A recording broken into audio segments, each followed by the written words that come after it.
Every year, the NBA trade line is one of the most exciting parts of the NBA season. We've seen blockbuster trades in the past, such as Pau Gasol to the Lakers, Carmelo Anthony to the New York Knicks, and DeMarcus Cousins to the New Orleans Pelicans. In this video, I'll be talking about 3 trades that could happen in the 2018-19 NBA trade deadline. The first pick I'll be talking about is Dennis Smith Jr. to the Detroit Pistons.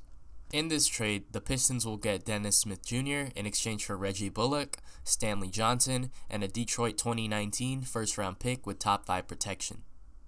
This trade makes sense for Detroit because although they're giving up a first-round pick, they're bringing in a super athletic young point guard in Dennis Smith to replace Reggie Jackson, who hasn't been effective for Detroit at all.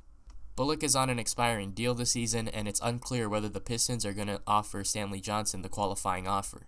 By doing this trade, they're getting back a young asset in return. Their new starting lineup would look like Dennis Smith, Bruce Brown, Luke Kennard, Blake Griffin, and Andre Drummond. This trade makes sense for Dallas because they're getting rid of their disgruntled young point guard in exchange for valuable pieces which could help push the Mavericks into the playoffs. Atlanta owns Dallas's pick for the 2019 draft, and although it has top 5 protection, the Mavericks right now are slated at between the 8th to the 10th spot. Luka thrives the most in the point guard spot in my opinion, and by bringing in Reggie Bullock, another 3-and-D player, you can put him at the 3 spot and move Luka to the 1 spot. If you're worried about Luka's defense on elite point guards, you could just switch Wesley Matthews or Reggie Bullock onto them. Matthews is a great perimeter defender, and Bullock is a solid one as well. And we can't forget to mention that Dallas gets Detroit's top 5 protected first-round pick in this draft.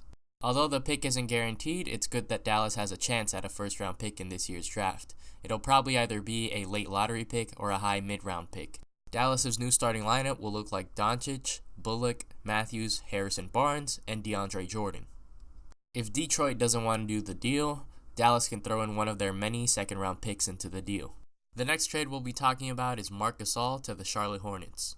In this trade, the Hornets received Marc Gasol for Malik Monk, Cody Zeller, and Frank Kaminsky.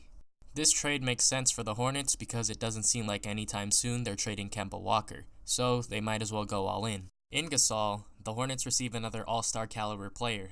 They get rid of Kaminsky, who only plays 11 minutes per game for them, and it gives more playing time to the better Hernangomez. It also solves their logjam at the center spot because before this trade they would have Cody Zeller, Kaminsky, Biyombo, and Hernangomez all fighting for playing time at the center spot. Gasol is also better than Zeller all around, and he also gives them another shooter on the perimeter. A Kemba Walker Marc Gasol pick and roll could be a very useful weapon in the playoffs. Gasol also gives the Hornets that defensive anchor they're looking for, and Biyombo could anchor the second unit. The Hornets' new starting 5 would look like Kemba, Jeremy Lamb, Nicholas Batum, Marvin Williams, and Marc Gasol. Their bench would also be pretty solid as well with Tony Parker, Miles Bridges, Michael Kidd-Gilchrist, Hernangomez, and Biyombo. For Memphis, this trade brings in a lot of young talent and allows the young bigs such as Ivan Robb and Jaren Jackson Jr. to play more for the Grizzlies.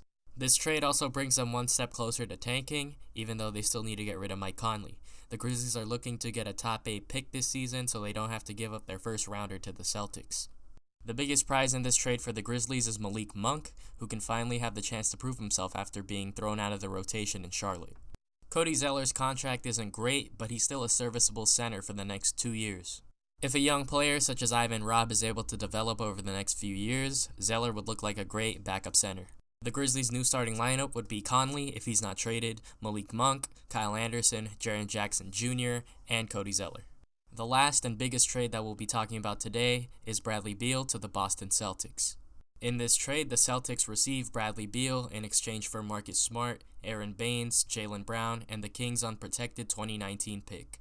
I think the acquisition of Beal will help the Celtics get back on track after their shaky start to the season.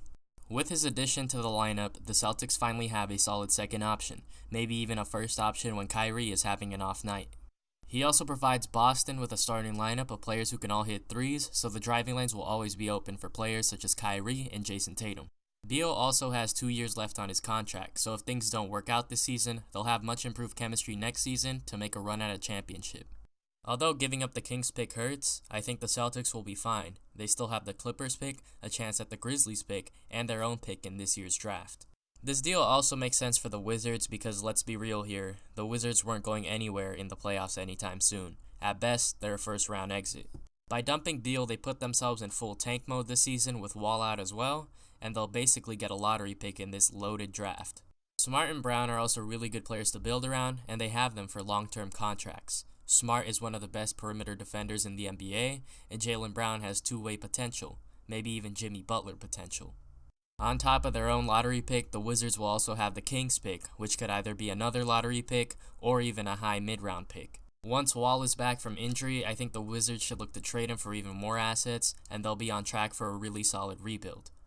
Let me know in the comment section down below if you think I got these trades completely right or if I got them completely wrong. Don't forget to like the video and hit the subscribe button. I'm experimenting with video length. Maybe you guys like these 5 to 6 minute videos better than the 7 to 8 minute videos I usually put out. Let me know in the comments below. And with that being said, thanks for watching. Thank you for all the support. We're almost at 50 subscribers, and have a good one.